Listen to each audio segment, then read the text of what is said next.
Mesdames, Messieurs, bonsoir et bienvenue au 19h50. Dans l'actualité ce soir, comme il est de tradition, le chef de l'État Paul Biya s'est adressé à la nation le 31 décembre dernier. Et vous le verrez dans ce journal que les hommes politiques ont réagi et les réactions sont plutôt mitigées. Toujours dans l'actualité, ce 1er janvier 2018, c'est jour de célébration de Nouvel An. Dans le journal, on prend donc le pouls de la célébration dans plusieurs villes de Yaoundé, vous le verrez. Pour certains, la fête était belle et pour d'autres, la fête était plutôt triste. Voilà pour les titres.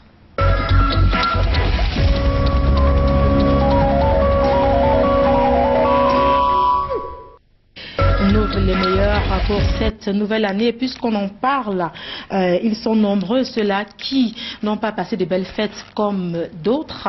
Certains ont été victimes de plusieurs accidents de la circulation et d'autres ont été sinistrés par des incendies. Les premiers dégâts du 1er janvier 2017 ont été réalisés pour nous par Delphine Fonkoutene et Constant Kamga.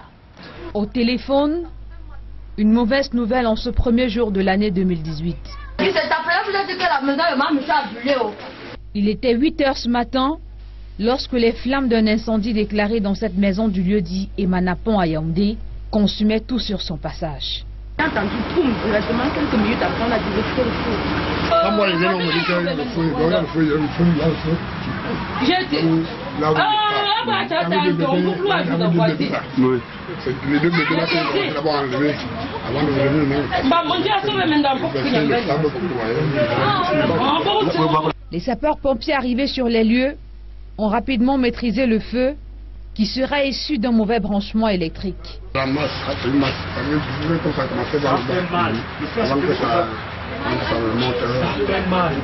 Le feu a été causé par l'installation anarchique des fils de courant que nous déplorons tous. On va d'ailleurs sensibiliser les populations dans ce sens pour que cela ne se reproduise plus. Heureusement, aucune perte en vies humaines, mais de nombreux dégâts matériels enregistrés. À Olembe, non loin de Mana, ce car de transport en commun en partance pour Obala a fait tonneau aux environs de 7 h du matin. Il venait en pleine vitesse. À partir de là où il a esquivé les trucs, il a signé quand même pour mettre les trucs là. C'est donc là où il est venu se retrouver ici là. Le car toujours, tout était là-bas en bas. Donc c'est le bon qui les a sauvés. La vingtaine de passagers à bord de ce véhicule a eu la vie sauve grâce aux populations arrivées sur les lieux à temps.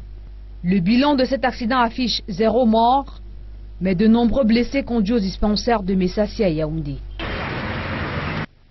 Prenons à présent la direction de Bafoussam dans la région de l'Ouest Cameroun pour voir comment est-ce que s'est déroulée la fête de Nouvel An dans cette partie du pays. Occasion pour certains de se ressourcer. Pour le gouverneur par exemple, il a saisi cette opportunité pour se retrouver avec ses collaborateurs, le temps de partager un repas familial. Le reportage est signé Julio Trésor-Tano.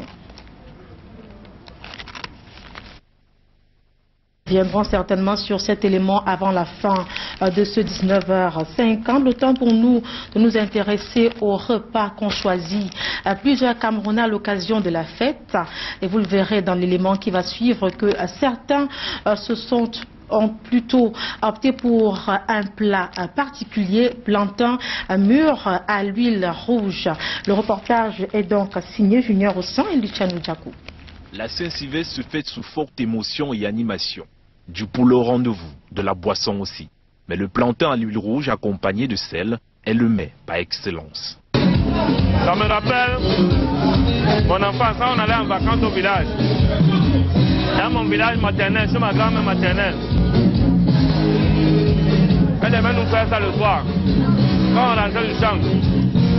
Vraiment, ça c'est vraiment une soirée au village. On est à Douala, mais nous sommes au village, ici à Lobutou. Le plantain huile rouge me rappelle mon enfance. Quand j'étais collégien au CS de Matanga, c'est ce qu'on mangeait pratiquement tous les soirs, tous les week-ends.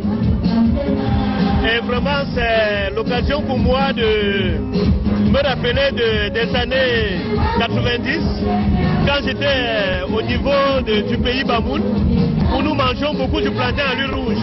La consommation du plantain à l'huile rouge accompagnée de sel est très ancienne, à travers chaque anecdote. Après manger ça battait par ma grand-mère, le soir autour du feu, on a fait un plantain avec l'huile rouge et du sel. Quand la fin d'année arrive, nous mangeons, nous buvons, nous disons à l'Éternel merci de nous avoir ajouté quelques heures. Parce que c'est lui seul qui est au contrôle de tout ce que nous faisons. Comme quoi, il faut toujours un peu de sel pour éviter une année 2018 sans saveur.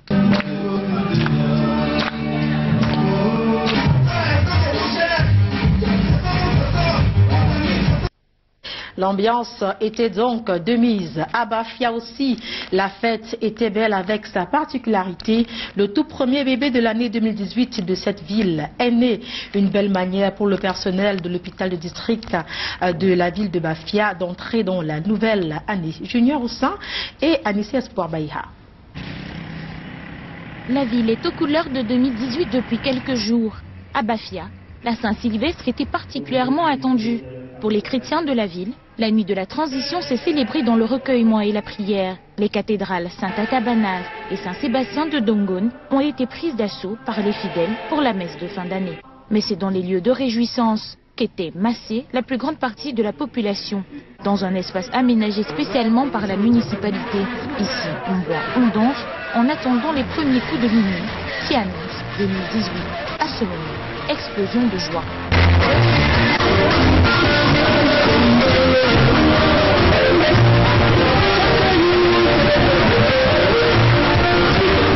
Les vœux les meilleurs sont adressés pour une joie immense. Bonne année à toute la population de Bafia et que l'année 2018 soit une année de réussite pour tout le monde. Bonne année mon mari chéri et mes enfants, mes princesses, ma petite soeur et toute notre famille égyptienne. Bonne année à tout le monde. Santé, bonheur, prospérité. Entre les habitants, les autorités administratives de la ville venues célébrer elles aussi, avec en surprise, des artistes tels que Tonto et Bogo, Aïdjou Mamadou, Denis Elko, qui montrent en 2018 en beauté avec de belles sonorités. Vous l'avez certainement compris dans ce reportage, Aimé Catherine Moukouri est revenue sur l'ambiance pendant la fête, toujours dans la ville de Bafia. Vous l'avez donc vu en image. Les populations étaient donc dans la fête. On reste toujours à Bafia pour parler cette fois-ci, tel qu'annoncé tout à l'heure, du tout premier bébé de cette ville. Une belle manière pour le personnel de l'hôpital de district d'entrer dans la nouvelle année. Junior Oussin et Anissé Espoir Baïha. De sexe masculin, il pèse 3 kg 300 grammes. Sylvestre Gendion, c'est son nom. Il est né ce 1er janvier 2018 à minuit et 5 minutes. Arrivé à minuit pile. Bon, malgré que l'accouchement s'est passé très rapidement, à minuit 5 elle a accouché. Donc, il est venu dans de très bonnes conditions, pas de problème, avec un très bon agarre. On a reçu. C'était pour moi ce matin d'être à nouveau une mère. Parce qu'il y avait quelques ans, je portais encore Sylvie dans mon sein. Et alors, quand il est venu au monde, je peux dire d'une manière spéciale, parce qu'il était tout bref. Je suis arrivée, en quelques minutes, il était déjà là. L'honneur en ce début d'année est donc partagé entre l'hôpital de district de Bafia et la famille du petit Gendion Sylvestre. Il a très bien accouché, il n'y a pas eu de révision utérine par exemple, ou alors de, je sais pas moi, déchirure, quoi. Bref, le bébé là, il a immédiatement crié dès qu'il est né. On n'a pas eu à le réanimer. Merci à Dieu pour ce beau cadeau qu'il m'a offert à nouveau. C'est mon 3e petit-fils qui vient au monde comme ça le 1er janvier. L'arrivée de ce nouveau-né ce 1er janvier 2018 est donc un symbole de bonnes nouvelles pour toute une famille. Et la réjouissance se poursuit dans toute la ville de Bafia. Le 1er janvier 2018 était également un jour spécial pour 1000 militaires promus en grade. Ils ont donc reçu leurs épaulettes aujourd'hui au cours d'une cérémonie présidée par Jean-Baptiste Bokam, le secrétaire d'État chargé de la gendarmerie. Retour sur cette belle cérémonie avec Serge Alonziebou et Alonsis Lankanga. La joie, à la hauteur de leurs récompenses. Des récompenses au cours d'un moment solennel ce 1er janvier 2018 au quartier général de Yaoundé. J'ai été promue aujourd'hui, je suis très contente. Vraiment, cette joie-là, je n'arrive pas à l'exprimer. C'est un jour de joie, un jour de fierté également. Je viens dire merci au monsieur le ministre, délégué à la présidence de la Défense, pour m'avoir élevé au rang supérieur de maréchal de logis. Plus de 1000 militaires ont été promus ce jour. Parmi eux, des militaires de rang, des sous-officiers et officiers de la gendarmerie, de l'armée de terre, de l'air et de la marine. De nouvelles épaulettes, synonymes de l'aboutissement de leurs efforts. Je remercie le bon Dieu de m'avoir ce galon. Je remercie le chef de l'État, je remercie mon chef hiérarchique direct, le colonel Fouda Jean-Jacques René. Alors, ce galon, je le dédie à tous mes camarades qui sont dans les différents fronts. Je vais dire merci au commandement et dire merci au Tout-Puissant, le Seigneur Jésus-Christ qui nous donne tout et tout vient de lui. Les membres du gouvernement et les officiers généraux ont assisté à cette belle parade présidée par le secrétaire d'État chargé de la gendarmerie nationale. Les récipiendaires, parés de leurs nouveaux attributs, sont allés célébrer avec amis et membres de la famille. Les promus devront désormais prendre la mesure de leurs nouvelles responsabilités. Nouvelle année en chanson au Bukaro Lunch de Yaoundé. De nombreux citoyens ont choisi de passer de 2017 à 2018 en compagnie de leurs stars, notamment Lady Ponce, les Moustiques, le charismatique. C'était en présence de Michel Foucault et Bran Kamga. Bonheur, réussite dans toutes nos entreprises. Ils ont choisi de vivre les premières heures de 2018 au cabaret Bukaro Lunch de Yaoundé. En famille, entre amis autour de la même table, un site idéal pour la Saint-Sylvestre.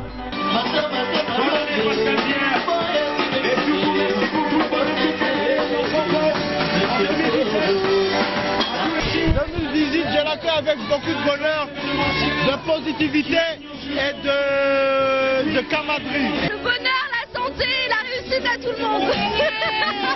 Bonne année. Je veux les meilleurs, bonne santé, prospérité.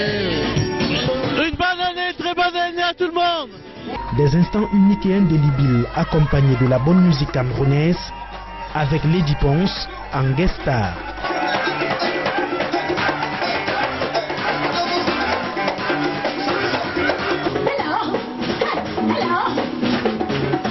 Du rire, il y en a eu en qualité et en quantité avec Moustique le charismatique et bien d'autres activités de détente. Mon fils, depuis quelque temps déjà cette question me turlupine.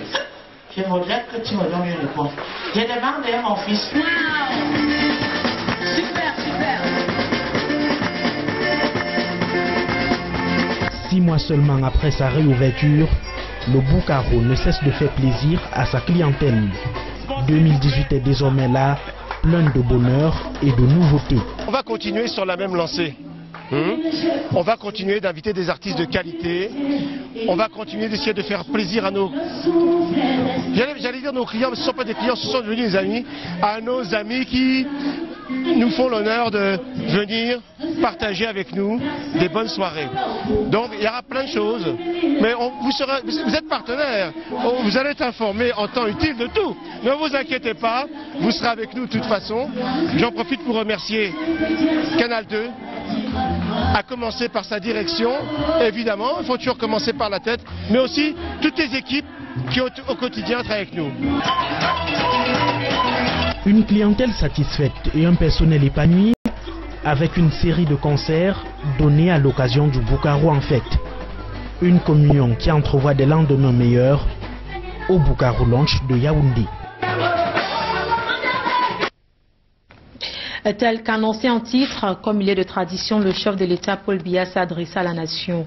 Hier, un discours suivi par pratiquement tous les Camerounais et certains réagissent, notamment les hommes politiques. Et vous le verrez dans ce reportage réalisé par Brand Kamga et Samuel Bonis que les réactions sont mitigées. Nous devons les relever ensemble. Après le traditionnel discours du président Paul Biya à la nation le 31 décembre, les militants de certains partis politiques comme le Social Democratic Front sont crus un message vide de contenu. L'impression d'un réchauffé et surtout beaucoup d'imprécisions dans le discours. Pour le RDPC, parti au pouvoir, le chef de l'État est resté constant avec des annonces fortes. Le fait d'avoir confirmé qu'en 2018 se tiendra effectivement les élections était quelque chose de formidable puisque tous les Camerounais étaient un peu dans l'expectative, on se posait des questions. Une annonce certes, mais sans précision. Il n'a donné aucune date, aucune visibilité. Quelles sont les élections qui seront organisées, à quel moment? Nous restons dubitatifs. Parfem Voum pense tout de même que le président Paul Biya a raté la gestion de la crise anglophone. On s'attendait sur ce plan à ce qu'ils disent aux Camerounais comment est-ce qu'on dialogue, quelle forme de dialogue, et malheureusement il a plutôt enfoncé la situation. Faux pour le parti au pouvoir, son champion reste un stratège qui agit en temps opportun. La démarche n'est pas une démarche précipitée. Nous sommes persuadés que nous sortirons de cette crise forts et unis pour le bien de tous les Camerounais. Un discours plein de répétitions, le Conseil constitutionnel longtemps annoncé reste attendu, d'aucuns s'attendaient à un message de délivrance. S'il avait dit au peuple camerounais qu'il ne se présente plus en 2018, ça aurait été plus utile. Tel n'a pas été le cas. Satisfaction si et déception là pour un discours de 17 minutes, de nombreux Camerounais attendent plus d'action et moins de paroles. Dans la fraternité.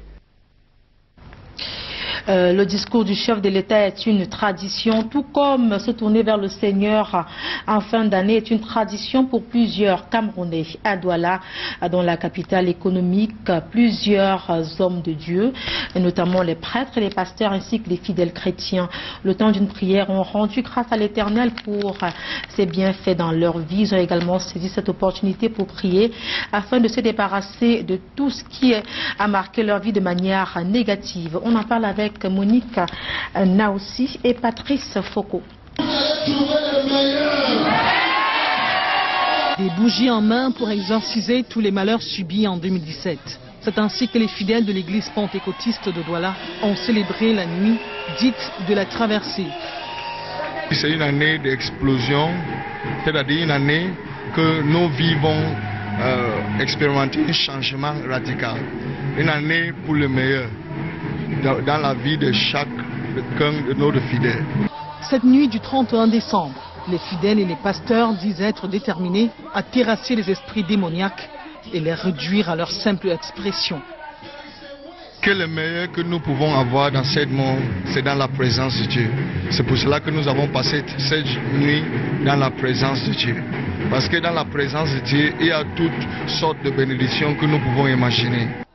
Que ce soit chez les catholiques romains, catholiques orthodoxes, chez les évangéliques et pentecôtistes, les fidèles par milliers ont décidé de passer le réveillon de la Saint-Sylvestre à l'église. Il n'y a que Dieu qui tient la clé de nos vies, qui sait ce qu'on a besoin, ce qu'on n'en a pas besoin. C'est lui qui décide et c'est lui qui est et qui restera éternellement dans nos chemins. C'est ce à quoi les chrétiens sont conviés. Invitons juste tout le monde au bilan, pas seulement nos fidèles. Que chacun fasse le bilan de l'année écoulée et puis qu'il fasse une perspective positive pour la nouvelle année. Dans cette église de réveil, les scènes de délivrance se succèdent. L'euphorie connaît un pic lorsque 2018 se pointe. Les scènes de liesse se sont poursuivies par endroits jusqu'au petit matin.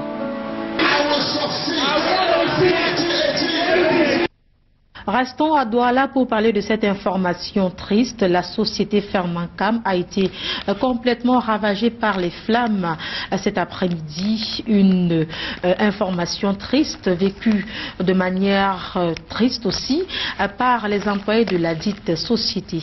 Alex Lembe et Marius Kwesso. Dur pour la société Fermancam qui a ouvert cette année 2018 avec un incendie effrayant. Aux environs de 11 h, ce 1er janvier 2018, l'entrepôt de stockage des produits avec comme contenant un important stock de produits alcoolisés va s'envoler en fumée. Un incendie qui amènera avec lui une dizaine de maisons riveraines et en prime l'école maternelle publique de Minkwele. Selon certains témoins, cet incendie aurait pour cause l'écoulée des produits alcoolisés hautement inflammables. À 11 h, une négligence de l'usine. S'ils venaient stopper la colle qui s'est versée, le feu ne pouvait pas prendre. C'est la colle là qui a pris feu comme ça. Une femme qui est arrivée et puis ça a commencé à marcher. Le vent poussait, ça prenait les feux. Ça poussait, ça prenait le feu, ça se dirigeait vers les fûts d'alcool là. Maintenant, c'est là où la gendarmerie 15e est venue. Nous, on était là ensemble avec 15e. Les restes de lait whisky flamand, les déchets de lait whisky là, les tubes là, c'est ça qui a suivi pour la rigole que vous avez bien vu là. Et c'est vrai, voilà même les preuves devant vous. Donc, que qu'en soit ce qu'ils vont dire là-bas dedans. Moi, je vois que c'est eux-mêmes qui sont à la cause de tous ces trucs-là. Descendu sur les lieux, le gouverneur de la région du littoral et tout son état-major et le sous-préfet de Douala 4e vont constater les dégâts. Malgré la forte mobilisation de toutes les unités de sapeurs-pompiers de la métropole économique, notamment ceux de l'aéroport international de Douala, ceux du port, ceux de Cameraille, sans toutefois oublier ceux de la base de Ngodi. Malgré leurs interventions, on notera tout au moins d'énormes pertes en matériel. Vraiment compliqué parce que nous avons déjà la nature du produit qui est en jeu, c'est tout le whisky. C'est des liqueurs vraiment inflammables, conditionnés en carton et en sachet. Donc le carton, le sachet plus le produit lui-même alimente de manière constante le feu, ce qui fait que nous avons des feux qui passent dans les circulations alors que vous ne le voyez pas, le feu passe par le bas. Samuel Feuillot, le propriétaire des lieux, fera lui-même le triste constat après un tour sur le site toujours en flammes. Et c'est ici que s'achève ce 19h50. Merci d'avoir été des nôtres et restez en compagnie des programmes de Canal International. Une fois de plus, nos vœux les meilleurs pour l'année 2018. Bonsoir.